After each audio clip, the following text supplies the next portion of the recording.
Welcome back to కథల పొదరిల్లు. ఈ రోజు కథ ఆరగంట్ హస్బెండ్, ఎపిసోడ్ నెంబర్ 129. కథను రచించిన వారు చిన్ను గారు, వాయిస్ ఓవర్ మిస్ శ్వేత. ఇంకెందుకు ఆలస్యం, స్టోరీలోకి వెళ్లే ముందు ప్లీజ్ చిన్నగా లైక్ చేయండి, అలాగే లైక్ తో పాటు హైప్ ఇచ్చేయండి. షాడో, ఇంక అవసరమా? Harikrishna uncle, thank you. టైంకి చెప్పి పెద్ద ప్లాన్ నుంచి సేవ్ చేశారు. కాస్తుంటే బాబు దొరకడం కాదు, మనం చచ్చేవాళ్ళం. నేను చెప్తున్నా కదా, హర్షను తక్కువ అంచనా వేయకండి. హర్ష చెప్పేది ఒకటి, మనకు చూపించేది ఇంకొకటి, అక్కడ జరిగేది మరొకటి. హా, జానకి నాకు నిజం చెప్పకపోతే ఈ పాటికి మనం అనుకున్నది అంతా నాశనమయ్యేది. నా కూతురు పగ నేను ఇచ్చిన మాట ఆగిపోయేది. శ్రావణిని కాదు అని తన చావుకి కారణమైన హర్ష తన పిల్లల్ని, భార్యను, అందర్నీ వదిలేయాలి. అంకుల్, యూ డోంట్ వరీ, నేను ఎంటర్ అయ్యాను కదా, ఇంకా హర్షకి చుక్కలు చూపించి ఇద్దరిని శాశ్వతంగా సపరేట్ చేస్తాను. వాళ్ళు మనల్ని మోసం చేశారు. ఇప్పుడు అసలు కథ స్టార్ట్ అవుతుంది. ఓకే, నేను వెళ్తాను, ఇక్కడే ఉంటే డౌట్ వస్తుంది అంటూ షాడో వచ్చేస్తాడు. జానకి, ఏం చేస్తున్నావు? మార్నింగ్ నా కోసం ఏం బ్రేక్ఫాస్ట్ తీసుకురావాలని తెలీదా?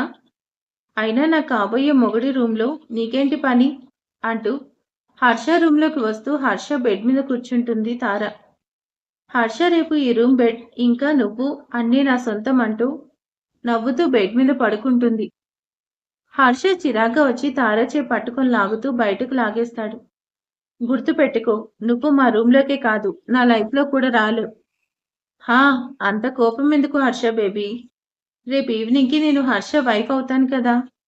ఇప్పుడు నేనెందుకు వచ్చానంటే, జానకి ఐఏఎస్ నీకోసమే వచ్చాను. నా పెళ్లికి ముందు నువ్వు పెళ్లి కూతుర్ని చేయాలి కదా. అవును, దానికంటే ముందు మీరు ఇంకొకటి చేయాలి. ఈ డివోర్స్ పేపర్ మీద సైన్ చేయాలి. ఈ పెళ్లి తర్వాత నువ్వు నాకు అడ్డం రాకూడదు కదా. మా మధ్యలోకి గాలి వచ్చినా నిన్ను తట్టుకోలేను, ఇంకా నువ్వొస్తే అస్సలు తట్టుకోలేను.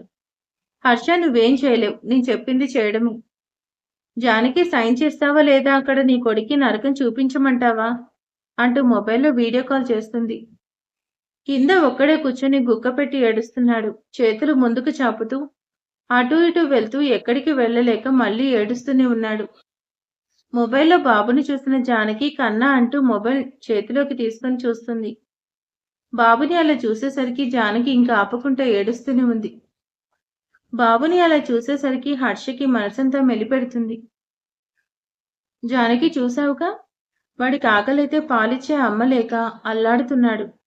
నువ్వేమో మొగుడు కోసం చూస్తున్నావు. అసలు నువ్వు తల్లివేనా? నీకు మొగుడు కావాలా, బిడ్డ కావాలా? డిసైడ్ అవ్వు జానకి. జానకి ఇంకేం ఆలోచించకుండా ఏడుస్తూ సైన్ చేస్తుంది. హర్ష కూడా ఇంకేం మాట్లాడకుండా సైన్ చేసిస్తాడు. తార నవ్వుతూ ఆ పేపర్స్ తీసుకొని నవ్వుతూ, హర్ష, ఈ రోజు నుంచి నీ చెంచాగాడు కూడా ఇంట్లోనే ఉండాలి. నువ్వు కానీ ఆ విషయాలు కానీ ఇల్లు దాటి బయటకు వెళ్తే తర్వాత సిచ్యువేషన్ నాకు తెలీదు, గుర్తుపెట్టుకో అంటూ నవ్వుకుంటూ వెళ్ళిపోతుంది తార. పెళ్లి రోజు వరకు అనుకున్నట్టే పెళ్లి రోజు రానే వచ్చింది. అక్కడ పెళ్లి కోసం ఏర్పాట్లు జరుగుతుంటే తార నవ్వుకుంటూ ఉంది. హర్ష గారు, కాసేపట్లో పెళ్లి, ఇక్కడేం చేయాలో నాకు భయంగా ఉంది. పైగా ఈరోజు బాబుని హాస్పిటల్కి తీసుకెళ్ళాలి, కానీ వాళ్ళు హాస్పిటల్కి కూడా తీసుకెళ్లారు. నా కళ్ళ ముందే శూన్యంలా ఉంది. మనం ఇంకా శాశ్వతంగా విడిపోతామా? నాకు మీరు కావాలి, మన పిల్లలు కావాలి హర్ష గారు. జానకి మాటలకు జానకిని హక్ చేసుకుంటూ జానకి లిప్స్ అందుకుంటాడు. ఇద్దరి బాధ తీరే వరకు ఇద్దరు అలానే ఉంటారు. మెల్లిగా జానకి లిప్స్ వదిలి నుదుటిన ముద్దు పెట్టి, మన బంధం ఎవరనుకున్నా దూరం కాదు, just a pin of papers అంటూ 2 సిగ్నేచర్స్ కాదు జాను, ప్రేమతో ముడిపడిన బంధం ఇది. ఎవరొచ్చినా చివరికి ఆ దేవుడు వచ్చినా కాదు. ట్రస్ట్ మీ జాను, తాళి కట్టే క్షణం వరకు మనకు అవకాశం ఉంది. ఒక్క అవకాశం, ఒక్క క్లూ చాలు జాను, ధైర్యంగా ఉండు. హర్ష ఎప్పటికీ జానకి సొంతమే. మన మధ్యలోకి ఎవరు రాలేరు. ఈ పెళ్లి ఆపకపోతే వాళ్ళు బాబుని వదలరు. పెళ్ళయ్యేదాకా బాబు ఎక్కడున్నాడు అనేది ఎవరికీ తెలీదు. ఏమైనా చేద్దామంటే మీరు విషయాలు బయటకు వెళ్ళకూడదని తార అనుక్షణం మిమ్మల్ని కాపలా కాస్తుంది. ఈ టైంలో మీరు మాత్రం ఏం చేస్తారు? ఈ పెళ్ళే తప్పదు అంటే నా ప్రాణమైనా పోతుంది, కానీ వాళ్ళు అనుకున్నట్టు మాత్రం కాదు. హర్ష గారు అంటూ తన నోటికి చెయ్యట్టు పెడుతూ, ఆ క్షణమే వస్తే మీకంటే క్షణం ముందు నా ప్రాణం పోవాలి. క్యా సీన్ హే, క్యా సీన్ హే, మై పహలీ బార్ ఏసీ తరఫ్ క్యా సీన్ హే దేకా. వారవో, రోమియో జూలియట్, లైలా మజ్ను, దేవదాస్ పార్వతి, తర్వాత హర్ష జానకి అంటారేమో కదా, కానీ వాళ్ళెప్పటికీ కలవలేరు. మీరు అంతే హర్ష. హా, వాళ్ళ ప్రేమ ఓడిపోయింది, కానీ మా పెళ్ళి మమ్మల్ని గెలిపిస్తుంది. తారా, పెళ్ళి ఇంకేం పెళ్ళి? మీ పెళ్ళి నిన్నే పెటాకులు చేశాను. కాసేపట్లో నాతో పెళ్ళి. నా మెళ్ళో తాళి కడుతూ కూడా ఇంకేం ధైర్యంతో మాట్లాడుతున్నావు? నా ప్రేమ మీద నాకున్న ధైర్యం, నా ఫ్యామిలీ మీద నాకున్న ప్రేమ నన్ను ఓడిపోనివ్వదు. ఒక్క ఛాన్స్ చాలు తారా. ఆ తర్వాత నీ చావు ఆ దేవుడు కూడా చూసి భయపడాలి. ఎందుకు బ్రతుకున్నానా అని చావు కోసం ఎదురు చూడాలి. నువ్వేం చేయలేవు హర్ష. ఈ పెళ్ళైతే నువ్వు నా గుప్పెట్లో ఉంటావు. పెళ్లిలో ఏమైనా చేస్తాననుకుంటున్నావేమో. లేట్ టైంలా నీకు ఛాన్స్ ఇవ్వను. ఈసారి ఆట నాదే, గెలుపు నాదే. జానకి పెళ్లి మండపంలో కూడా రాదు. నీ కొడుకు ఎక్కడున్నాడో నాకు తెలుసు. నేను చెప్పాను, నువ్వు చూసావు కదా. కానీ నీకు తెలీదు. భలే ఉంది కదా హర్ష. నీకోటి చెప్పనా? నాకు నీ కొడుకు బాగా నచ్చేశాడు. కావాలంటే పెళ్లి తర్వాత వాణ్ణి మనతో ఉంచుకుందాం. నాకేం పర్లేదు. ప్రామిస్ చేసి చెప్తున్నా. వాణ్ణి కన్న తల్లిగా చూసుకుంటా. నాకు పిచ్చి పిచ్చిగా నచ్చాడు. వాడు ఏడుస్తున్నా ముద్దుగా ఉన్నాడు. నాకు అలాంటి కొడుకే కావాలి హర్ష. మనం గట్టిగా ట్రై చేయాలి, సరేనా? దానికి ప్రీపెయిడ్గా ఉండు. పెళ్లి జరిగే వరకు మీకు ఛాన్స్ బాగా ఏడ్చుకోండి అంటూ తార వెళ్ళిపోతుంది. నీ కొడుకు ఎక్కడున్నాడో నాకు తెలుసు. నేను చెప్పను, నువ్వు చూసావు కానీ నీకు తెలీదు. నువ్వు చూసావు కానీ నీకు తెలీదు అంటూ ఆలోచిస్తుంటే బాబు వీడియో కళ్ళ ముందే మెదులుతుంది. సహస్ర, నేను వెళ్తాను కదా, నువ్వెందుకు వస్తున్నావు? నాకు నీతో రావడం ఇష్టం లేదు. బ్రో కాల్ చేసింది నాకు. షూ ఫేవర్ అడిగింది నన్ను. Don't be చైల్డిస్ట్. అభి, నీకు అసలే టంగ్ లూస్. అక్కడ ఏదొకటి వాగేవంటే ప్రాబ్లం అవుతుంది. అప్పుడప్పుడు పెళ్ళని చెప్తే వినాలి. Non sense. నేనెందుకు వినాలి? నేను వినను. అయినా నా సెంటెన్స్ కనిపెట్టిన వాడు పెళ్ళం చెప్తే విన్నాడా? వింటే ఆ సెంటెన్స్ ఫార్వర్డ్ చేసేవాడా? చెప్పేవాడే వినలేదు. వినేవాడిని నేనెందుకు వినాలి? నేను వినను, వినను. That's all. అభి, ఈ తిక్కలో నువ్వేం చేస్తావో అనే భయం నాకు. ప్లీజ్ కాసేపు మనం గొడవ పక్కన పెట్టి ఇద్దరం కలిసి ట్రై చేద్దాం. Okay, will think about that. But నాకు కొన్ని కండిషన్స్ ఉన్నాయి. నాకు ఇప్పుడు వాటర్ తాగాలని ఉంది. సహస్ర అర్థమై వాటర్ తాగిస్తుంది. ఇలా అన్ని పనులు చేయించుకుంటున్నాడు. అభి, అయిపోయిందా? ఇప్పుడు వెళ్దామా? హా, కానీ last but least, Abhi the great. Abhi నువ్వు కేక. అభి నువ్వు తోపు అని ఒప్పుకో. అభినయ్ కృష్ణ గారు, మీరు కేక, తోపు. పద వెళ్దాం. గ్రేట్ అని ఎవరు చెప్తారే? నీ బాబొచ్చి చెప్తాడా? హా, ఓకే ఓకే, అరవకు. అరిచి మళ్ళీ నువ్వు ఫేడ్ అయితే నేనే మొయ్యాలి. అసలే తమరు పర్వతం. నా వల్ల కాదు. పద.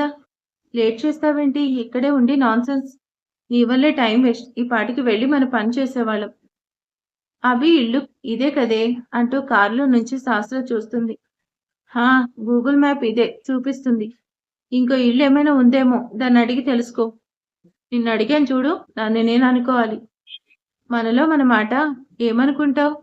డెవిల్, దెయ్యం, రాక్షసి, డాకిని, శంకిని, లంకిని, ఇలా నేను చాలా అన్నాను కదా. కొత్తగా ఏమైనా అనుకుంటావా? హా, అవును. అభిగాడి పెళ్ళమా అని నన్ను నేనే తిట్టుకుంటా. అభి ఉడుకుంటూ డెవిల్ చూసావా? ఇది the famous legend high court advocate Lagadapati Chittaranjan గారి హౌస్. నేను అందుకే కదా అడిగింది. దానికి ఇంత సీన్ చేసావు. ఒకసారి కన్ఫర్మ్ చేసుకో, అభి ఇదేనా కాదా అని. పోవే, ఈ అభి నిన్ను నమ్మడు. నువ్వు చెప్తే అస్సలు చేయడు. నేను అనుకుంటే వచ్చి లేదా దొబ్బే. అభి ఇక్కడ నేను చూస్తే అస్సలు చేయడు. ఛ, నా ఈగో మొగుడుతో చస్తున్నా. అభి వెయిట్ చేయి, నేను వస్తున్నా అంటూ అభి వెనకే వస్తుంది సహస్ర. పెళ్లి పీటలపై తార హుందాగా కూర్చొని ఆనందంగా పెళ్లిని ఎంజాయ్ చేస్తుంది. కాసేపట్లో హర్షతో జరిగి తన పెళ్లిని తలుచుకుంటూ. హర్ష మొహంలో టెన్షన్ పెరిగిపోతుంటే కోపాన్ని అంచుకుంటూ ఉన్నాడు. అక్కడ ఉన్న వాళ్ళ అందరి సిచ్యువేషన్ అలాగే ఉంది. జానకి, బాధపడుతున్నావు కదా, నాకు తెలుసు. నువ్వెంత ఫీల్ అవుతున్నావు. ప్రేమించే భర్త కళ్ళ ముందే దూరం అవుతుంటే చాలా బాధగా ఉంటుంది. నాకు కన్వే చేయడం రాదు, కానీ ఫస్ట్లో నాకు నువ్వే నువ్వు నచ్చేదానివి కాదు. కానీ నీ గతం తెలిసాక చాలా బాధేసింది. ఆ సిట్యుయేషన్‌లో నన్ను నేనే ఇమాజిన్ చేసుకోలేకపోయాను. నువ్వు అవన్నీ దాటి ఇంత స్ట్రాంగ్‌గా ఉన్నావు. ఈ పెళ్లి అవుతుందో లేదో నాకు తెలీదు కానీ, నా కోడలు మాత్రం నువ్వే. అదన్నట్టు పెళ్లి తర్వాత నువ్వెక్కడికి వెళ్ళకు. బాబు దొరికాక మనం దాని పని చెప్పేద్దాం. నేను చేసే పిచ్చి వంటలు పెడితే దెబ్బకు అదే పారిపోతుంది. నువ్వు ధైర్యంగా ఉండు. కావేరి, మన పెళ్ళైన ఇన్నేళ్లలో నా భార్యగా నువ్వెప్పుడు మాట్లాడవే? జానకి పెళ్లి, కోడలు అన్నిటికంటే ముందు నువ్వు నా బాధ్యత. నేను నిన్ను నా ఇంటికి తీసుకొచ్చాను. నువ్వెప్పటికీ నా ఇంట్లోనే ఉండాలి. హర్ష మీద నాకు నమ్మకం ఉంది. ఏదొకటి చేస్తాడు. నువ్వు ధైర్యంగా ఉండు. అక్కడ హర్ష నీకోసమే చూస్తున్నాడు. వాడికి నువ్వు కనిపించకపోతే పిచ్చోడవుతాడు. పదమ్మా అంటూ జానకిని తీసుకొనొస్తాడు ఆనందరావు. ఒకప్పుడు ఇలానే పెళ్లి పెట్టెలపై హర్షని ఆ రోజు తలుచుకుంటూ ఉంది జానకి. మేడం, ఏంటి సైలెంట్‌గా ఉన్నారు? ఏదో ఒకటి చేయండి మేడం. దాన్ని చంపేసి నేను జైలుకి వెళ్ళిపోతాను. దరిద్రం వదిలిపోతుంది. అలా చేస్తే బాబు ఇంకెప్పుడు మనకు దొరకడు విశాల్. ఇప్పుడు చూడ్డం కంటే ఇంకేం చేయలేం. ఆ పెళ్లి ఆపే అవకాశం మనకి లేదు. అభి, ఏంటి అలా చూస్తున్నావు? అవకాశం కోసం చూస్తున్నాడే లోపలికి వెళ్ళాలి కదా. అవకాశం కోసం చూస్తుంటే రాదు. మనమే అవకాశం క్రియేట్ చేసుకోవాలి. పద అంటూ నేరుగా లోపలికి వెళ్తుంది. దీనికి బాగా ఎక్కువైంది. నన్నే అంటుంది. తర్వాత దీనికి క్లాస్ తీసుకోవాలి అని తిట్టుకుంటూ సహస్ర వెనకే వస్తాడు. సహస్ర డోర్ దగ్గరికి వెళ్లి డోర్ నాక్ చేస్తుంది. అప్పుడే వచ్చి చిత్రరంజన్ డోర్ ఓపెన్ చేస్తాడు. సహస్ర, అభి, మీరిక్కడ ఎందుకొచ్చారు? మళ్ళీ ఏమైనా కేసు కోసం వచ్చారా? నోట్. చిత్తుకి వాళ్ళు బాగా తెలుసు. వీళ్ళకి చిత్తు బాగా తెలుసు. ఎలా అంటే వాళ్ళ స్టోరీలో చూద్దాం. అండ్ ఇప్పుడు ఇక్కడ చచ్చిపోయి ఉన్న అక్కడ మాత్రం ఉంటాడు. బికాస్ లాయర్ అంటే ఒక కేసు అనే కాదుగా, చాలా కేసెస్ డీల్ చేస్తాడు. ఆహా లేదంకుల్, మిమ్మల్ని బయట నిలబెట్టి మాట్లాడతారా ఏంటి అంటూ చిత్తు లోపలికి రమ్మనేసరికి వచ్చి కూర్చుంటూ పేషెంట్ కోసం వచ్చాను. నాకు ఇదే అడ్రస్ సెండ్ చేశారు. పేషెంట్ ఎవరు సహస్ర? నువ్వేదో రాంగ్ అడ్రస్కి వచ్చావు. ఆహా లేదంకుల్, తారా వాళ్ళ బాబుకి బాలేదని మొన్న హాస్పిటల్కి వచ్చారు. ఈరోజు ఇంపార్టెంట్ ఇంజెక్షన్ చేయాలి, కానీ ఆమెకు రావడం కుదరదు అనేసి నాకు కాల్ చేసి రమ్మంది. అందుకే వచ్చాను. త్వరగా బాబుని తీసుకొస్తే ఇంజెక్షన్ చేసి వెళ్ళిపోతాం. మాకు చాలా పనులున్నాయి. అవునా? నువ్వేమంటున్నావో తెలీదు కానీ ఇప్పుడే వస్తానుండు అంటూ చిత్తు పైకి వెళ్తాడు. కరణ్, మీరు బాబు కోసం హాస్పిటల్కి ఏమైనా వెళ్ళారా? డాక్టర్ సహస్ర వచ్చింది. ఇంజెక్షన్ చేయాలి. బాబు కావాలంటుంది. అడిగితే తారా కాల్ చేసి చెప్పి అడ్రస్ ఇచ్చిందంటుంది. హా అంకుల్, మొన్న వెళ్ళాం. వీడికి బాలేదు. ఈరోజు ఇంజెక్షన్ ఇవ్వాలి. కానీ తారాకి ఈ మధ్య వీడిపై ప్రేమ ఎక్కువైంది. సరే, ఒకసారి తారక్ కాల్ చేసి కన్ఫర్మ్ చేసుకుందాం అంటూ చిత్తు తారక్ కాల్ చేస్తాడు. ఒసే డెవిల్, నోరు తెరిస్తే అన్ని అబద్ధాలే. ఒక్క నిజం చెప్పావంటే ఇప్పుడు దానివల్ల ఎన్ని ప్రాబ్లమ్స్ వస్తాయి చూసావా? అవి ఇప్పుడు వాళ్ళకి మీరు బాబుని కిడ్నాప్ చేశారు, మేము తీసుకెళ్లడానికి వచ్చాం, బాబుని ఇచ్చేయండి అంటే ఇస్తారా? అవసరానికి అబద్ధం ఆడడం తప్పేం కాదు. ధర్మరాజే అబద్ధం చెప్పాడు. నువ్వెలాగో చావు. ఇప్పుడు వాళ్ళకు తారా మీద చెప్పావు. వాళ్ళు తారా కాల్ చేస్తే నువ్వు చెప్పిన కాకమ్మ కథలు అన్నీ తెలిసిపోతాయి. అప్పుడు సిచ్యువేషన్ ఏంటి థింక్ చేసావా? ఈ బ్రెయిన్తో డాక్టర్ అయ్యావా? ఇప్పుడు బాబు మాత్రమే కాదు, మనం కూడా ప్రాబ్లంలో ఉన్నాం. All this because you. అన్నిటికీ నువ్వే కారణం శాస్త్ర అంటాడు. మరి ఆ తర్వాత ఏం జరగబోతుంది? నాకు తెలిసి యారగెంట్ హస్బెండ్ ఇంకో ఎపిసోడ్ మాత్రమే ముగింపు ఉంటుంది అనుకుంటున్నాను. నేను ఇంకోసారి చెక్ చేయలేదు. ఒకసారి చూసి ఒకవేళ ముగింపు ఎపిసోడ్ అయితే రేపు పెట్టడానికి ట్రై చేస్తాను. ఓకే, ఈరోజు వీడియో ఎలా ఉందో ప్లీజ్ కామెంట్ చేసేయండి, లైక్ చేయండి. Thank you.